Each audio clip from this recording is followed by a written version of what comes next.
Oke, selamat datang semua teman-teman di sini.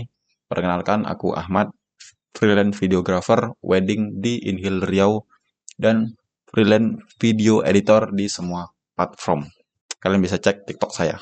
Oke, di sini aku akan share ke teman-teman semua atau ke para pekerja kreatif semua yang di industri wedding, gimana cara menentukan jasa video wedding atau foto wedding ya. Video cinematic wedding atau jasa foto wedding. Nah, kalau kalian ragu, takut nggak dapat klien di awal-awal, ya aku sarankan ke teman-teman semua, jangan buat di harga rendah. Seperti yang aku lakukan di beberapa tahun yang lalu. Karena ketika aku membuat harga rendah itu susah untuk menaikkan. Karena udah jadi personal branding, dikenal sama vendor-vendor itu, harga aku segitu cuman. Jadi susah, untuk naikkan 100-200 aja susah, men. Dan salahnya aku lagi, pada saat itu aku terlalu rendah hargaku. Aku nggak riset ke kompetitor, ke harga di sekitar, di daerahku nggak riset di sampai situ. Jadi ya ujung-ujungnya aku kayak susah di akhir-akhir ini ya kayak males gitu ngerjain. Nah tipsnya adalah yaitu daripada kalian ngasih harga rendah atau terlalu rendah dan ujung-ujungnya kalian terkenal dengan personal branding harganya rendah, kualitasnya bagus, nanti kalian akan capek sendiri dan ya untuk biaya hidup aja kayak nggak cukup gitu kan kalau terlalu rendah. Mending kalian buat fake project atau kasih gratis sekalian, kemudian jadikan portofolio buat sebagus mungkin, kirimkan ke banyak vendor, ajak kerjasama, itu akan lebih baik buat kalian daripada kalian buat harga rendah di awal. Kayak ada orang berjalan gitu rasanya cuy. Nah, itu adalah saran dari aku. Ya, ikuti aja lah. Kayak coba kalian riset pakai WhatsApp baru gitu, tanya vendor-vendor sekitarmu, videographer yang ada di daerahmu gitu. Kamu itu posisikan kamu sebagai klien, pakai nomor WhatsApp yang baru. Itu aku dulu yang aku lakukan. Dan itu sangat works dan bagus untuk bisnis jasa foto dan videomu untuk kedepannya. Cara menentukannya ada, kalau aku sendiri ada 1, 2, 3, 4, 5. Ada 5 cara menentukannya. Ya, yang pertama begini. Teman-teman semua di sini udah punya kamera sendiri, lensa sendiri. Tetap hitung itu sebagai sewa. Posisikan sebagai sewa. Misalkan di daerahku kayak sewa kamera itu kan 120 atau 150 gitu. Lensa di 100, jadi kan 250. Nah, 250 itu kalian tambahkan dengan biaya per sesi. Kalian mau dibayar berapa sebagai seorang freelance gitu? Per day atau per sesinya berapa? Misalkan di sini aku kalau sebagai videographer gitu kan 800. Turun maksimal 10 jam sehari. Itu dibayar 800. Nah, tambahkan juga biaya editing. Editing itu tetap kalian hitung walaupun itu kan project kalian, tetapi tetap wajib kalian hitung dan walaupun kalian ngedit sendiri tetap wajib kalian hitung. Ya hitung-hitung buat beli kopi, buat nongkrong di cafe, buat bayar wifi kan. Itu udah setidaknya bisa itu sih men. Karena ini bisnis men.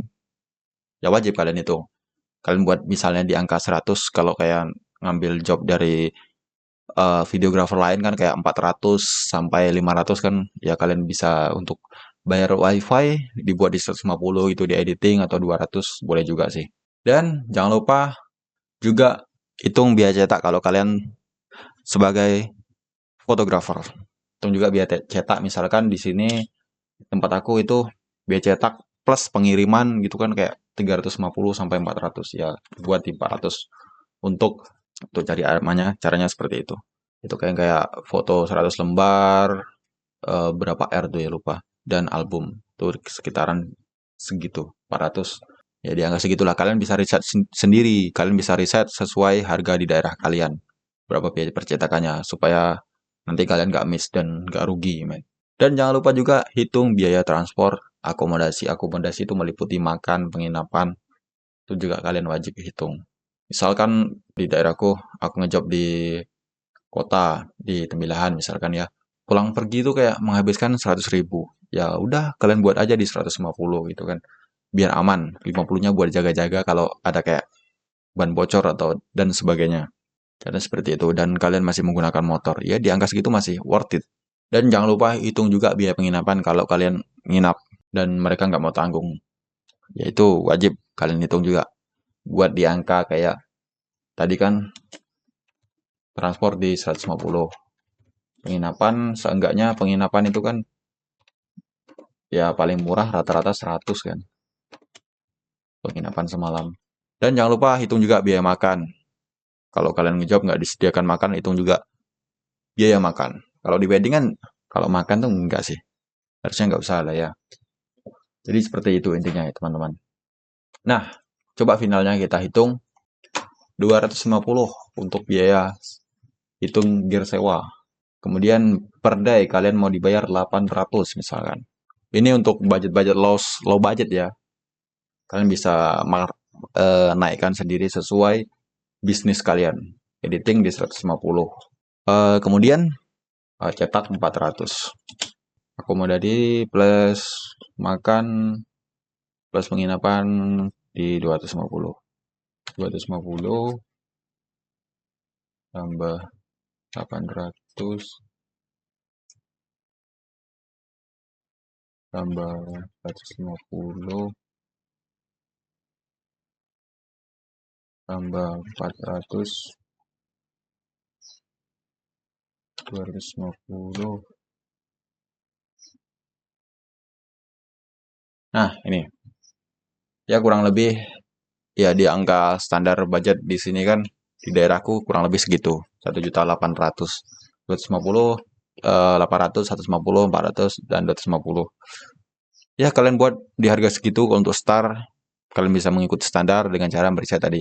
Ya bonus tip dari aku, ya seenggaknya kalau kalian baru mulai itu ikuti aja lah harga standar yang ada di daerah kalian. Jangan buat harga di rendah, nanti itu akan jadi personal branding kalian dan akan susah untuk menaikkan harga itu ketika nama kalian udah naik.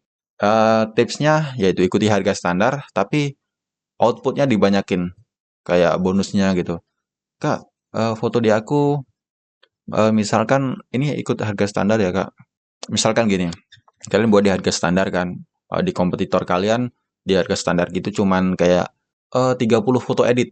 Nah, kalau kalian bisa edit semua fotonya, jadi itu kayak outputnya hasilnya ke klien kan lebih milih kalian daripada kompetitor di harga standar yang sama dengan kalian. Jadi seperti itu. Oke, terima kasih. Jangan lupa di-share video ini ke teman-teman kalian yang membutuhkan.